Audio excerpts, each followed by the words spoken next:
ចាជាដំបូងនាងខ្ញុំសូមគោរពជ្រាបសួរលោកគ្រូនាងខ្ញុំឈ្មោះសុកសាភ័ណ្ឌជាគរុនិស្សិតថ្នាក់បរិញ្ញាបត្របុក1ជានិស្សិតថ្នាក់ KD ដែលបច្ចុប្បន្នបម្រើការងារនៅខាងសាលាបឋមសិក្សាបារណោះដែលស្ថិតនៅឃុំលំពង់ស្រុកបាទីខេត្តតាកែវចាអញ្ចឹងថ្ងៃនេះដែរនាងខ្ញុំមកធ្វើការបកស្រាយនិងសង្ខេបខ្លីៗនៅក្នុងមេរៀនទី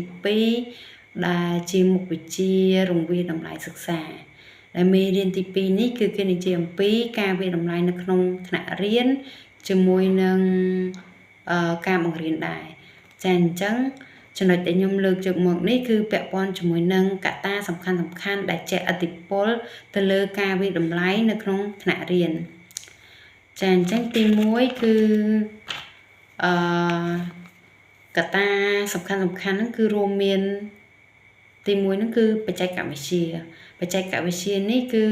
ការប្រើប្រាស់ប្រព័ន្ធកុំព្យូទ័រមានដូចជា software អញ្ចឹងនៅក្នុង software ហ្នឹងគឺមានដូចជា Word Excel PowerPoint ហើយនៅក្នុងកម្មវិធីកុំព្យូទ័រហ្នឹងក៏មានជា Mail Email Gmail និងកម្មវិធីផ្សេងៗទៀតដែរជាពិសេសហ្នឹងគឺពាក់ព័ន្ធនឹង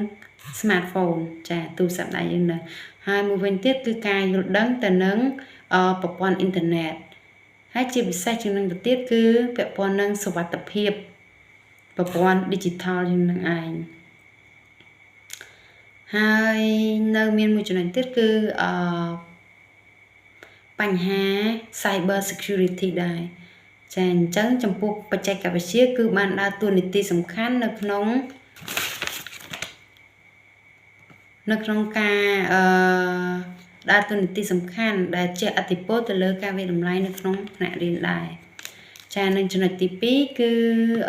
គោលការណ៍នៃការបង្រៀនហើយនឹងរៀនអញ្ចឹងនៅក្នុងចំណុចគោលការណ៍នៃការបង្រៀននឹងរៀននេះគឺ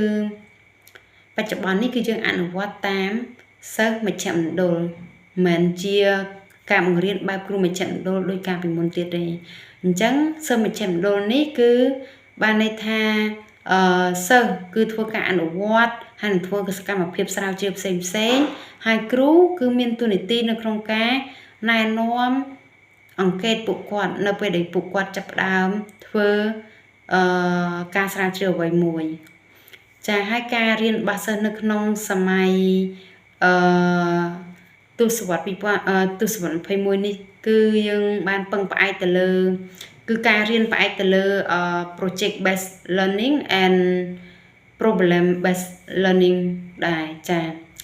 ហើយម្យ៉ាងវិញទៀតគ្រូក៏ត្រូវតែជួយសិស្សអភិវឌ្ឍទៅលើ soft skill ដែរអញ្ចឹង soft skill នេះគឺយើងអាចនិយាយខ្លីៗពាក់ព័ន្ធជាមួយនឹងឆន្ទៈវិន័យមានភាពជាអ្នកដឹកនាំការគ្រប់គ្រងដូចជាការគ្រប់គ្រងពេលវេលាការគ្រប់គ្រងអារម្មណ៍ហើយតកតងនឹងទំនួលខុសត្រូវរបស់គាត់ដែរចាអញ្ចឹងហើយក៏មានបន្ថែមដូចជាការដែលយើងឲ្យសិស្សអនុវត្តជាក់ស្ដែងទៅលើ project អ្វីមួយដែរចាហើយការអនុវត្តការអភិវឌ្ឍជំនាញសហសម័យហ្នឹងគឺក៏មានបន្ថែមនៅក្នុងដែរគឺរួមមានភាសាអង់គ្លេសបច្ចេកវិទ្យាជំនាញគណនេយ្យក៏ដូចជាការបង្កើតនៅអ្វីដែលថ្មីមួយនៅក្នុងប្រទេសយើងដែរចាហើយនឹងចំណុចទី3ទៀតគឺការអប់រំតាមប្រព័ន្ធស្តង់ដារអញ្ចឹងនៅក្នុងការអប់រំប្រព័ន្ធស្តង់ដារនេះគឺបើសិនជាយើងប្រៀបធៀបទៅនឹងការអប់រំបុរាណវិញគឺវាមានលក្ខណៈថាបំលែងខុសប្លែកពីគ្នាច្រើនព្រោះថាបច្ចុប្បន្ននេះគឺការអប់រំមានការរួមបញ្ចូលទៅនឹងបច្ចេកវិទ្យាដោយតាមរយៈសាលារៀននីមួយៗហ្នឹងគឺមានការប្រើប្រាស់កុំព្យូទ័រ tablet software ហើយជាពិសេសទៀតគឺការរៀនតាមរយៈដែលគេហៅថា learning management system ហើយយើងក៏អាច check តាមរយៈ Google Classroom ដែរចាហើយក៏បច្ចុប្បន្ននេះគឺយើងសង្កេតឃើញថាមិនមែនទើបតែថ្មីនេះទេការរៀនតាមរយៈ online ក៏ជាការរៀនមួយដែលពេញនិយមហើយនឹងទាន់សម័យដែរចាហើយនឹងទី2ចំណុចទី2ទូវិញគឺពាក់ព័ន្ធជាមួយនឹងប្រព័ន្ធស្តង់ដារសម័យថ្មីចាប្រព័ន្ធស្តង់ដារសម័យថ្មីនេះគឺយើងផ្ដោតទៅលើការធ្វើស្វ័យសិក្សាដូចជាខាងដែលខ្ញុំបានលើកឡើងខាងលើដែរគឺសិស្ស គាត់ជាអ្នកធ្វើការសិក្សាស្រាវជ្រាវទៅលើអ្វីមួយហើយគ្រូគឺជាអ្នកណែនាំទៅពួកគាត់វិញណែនាំកែតម្រូវជាមួយនឹងធ្វើការអង្កេតទៅលើពួកគាត់នៅក្នុងការអភិវឌ្ឍពួកគាត់ហ្នឹងចាហើយទី3តូចនេះគឺការអប់រំមិនកំណត់ទៅលើចំណេះដឹងតែម្យ៉ាងទេ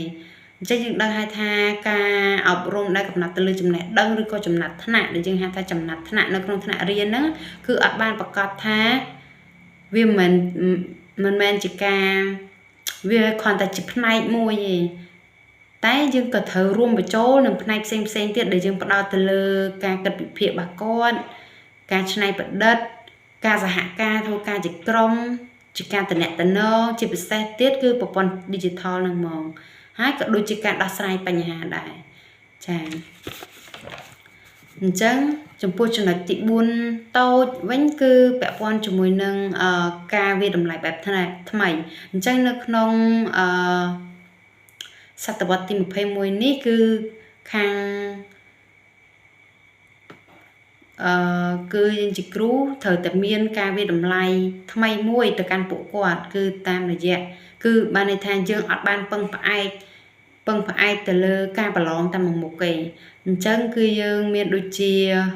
គឺយើងអាចប្រើទៅលើ project based assessment ដូចជា skill assessment ដែរចាហើយគឺយើងអាចវាស់វែងមើលទៅលើលទ្ធផលក៏ដូចជាការវិវត្តនៅក្នុងការសិក្សា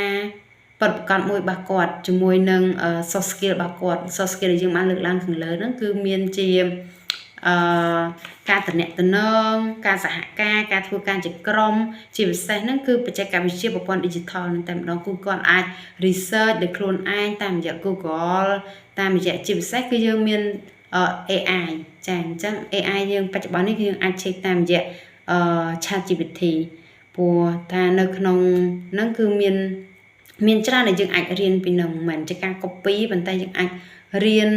compare គ្នារវាងអ្វីដែលយើងបានរៀននៅសាលាជាមួយនឹងអ្វីដែលមាននៅក្នុងអ៊ីនធឺណិតយើងអាច check មក compare ហើយមិនវាបញ្ចូលគ្នាដើម្បីយើងមកអភិវឌ្ឍសមត្ថភាពយើងចាអញ្ចឹងនៅក្នុងវីដេអូនេះដែរគឺខ្ញុំសូមធ្វើការបកស្រាយតែប៉ុណ្ណេះពាក់ព័ន្ធជាមួយនឹងមេរៀនទី2គឺការវិតម្លៃនៅក្នុងថ្នាក់រៀនហើយជាមួយនឹងការបង្រៀនដែរចាសូមអរគុណលោកគ្រូ